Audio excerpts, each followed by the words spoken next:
மதுரை மேலமடை சந்திப்பு சாலையில் உள்ள மேம்பாலத்திற்கு வீரமங்கை வேலுநாச்சியார் பெயர் சூட்டப்படும் என அறிவிப்பு வெளியிடப்பட்டிருக்கிறது. முதலமைச்சர் மு.க.ஸ்டாலின் இதனை தெரிவித்திருக்கக்கூடிய நிலையில் விவரங்களை நம்முடைய செய்தியாளர் பாரிக் கார்த்திக் வழங்க நாம் கேட்கலாம். பாரிக் கார்த்திக், மதுரை மேம்பாலத்திற்கு வேலுநாச்சியார் பெயர் சூட்டப்பட்டிருக்கு, மேலும் விவரங்கள்.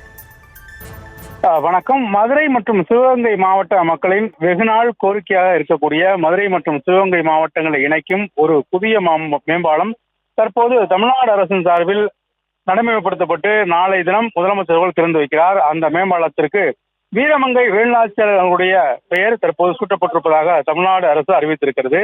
மேலும் தென் மாவட்டங்களுடைய வளர்ச்சிக்கு மேலும் வித்திடும் வகையில் மதுரை மேலமடை சந்திப்பு சாலையில் புதிய மேம்பாலத்தை நாளை முதலமைச்சர்கள் திறந்து வைக்கிறார். மதுரை தொண்டி சாலை அண்ணா பேருந்து நிலைய சந்திப்பில் தொடங்கி ஆவின் சந்திப்பு மேலமடை சந்திப்பு வழியாக மதுரை சுற்றுவட்டார சாலையில் இணைந்து தொடர்ச்சியாக சிவகங்கை மாவட்டம் பூவந்தியில் முடிவடைகிறது இந்த மேம்பாலம். இந்த சாலை மதுரை மாவட்டம் சிவகங்கை மாவட்டத்தை இணைக்கும் ஒரு முக்கிய நெடுஞ்சாலையாக இருக்கிறது. இதற்கு தமிழ்நாடு முதலமைச்சர் அவர்கள் வீரமங்கை வேலுநாச்சியாருடைய பெயரை வைத்திருக்கிறார். இந்திய சுதந்திர வரலாற்றில் தவிர்க்க முடியாத சக்தியாகவும் ஒட்டுமொத்த தமிழர்களின் அடையாளமாக இருக்கக்கூடிய வீரமங்கை வேலுநாச்சியாருடைய பெயரில் அந்த மேம்பாலம் அமைக்கப்படும் என்றும் தற்போது தமிழ்நாடு முதலமைச்சர்கள் அறிவித்திருக்கிறார். நாளைய தினம் மதுரை செல்லும் முதலமைச்சர்கள் இந்த மேம்பாலத்தை திறந்து வைக்கிறார். விரிவான விவரங்களுக்கு நன்றி பாரிக் கார்த்திக்.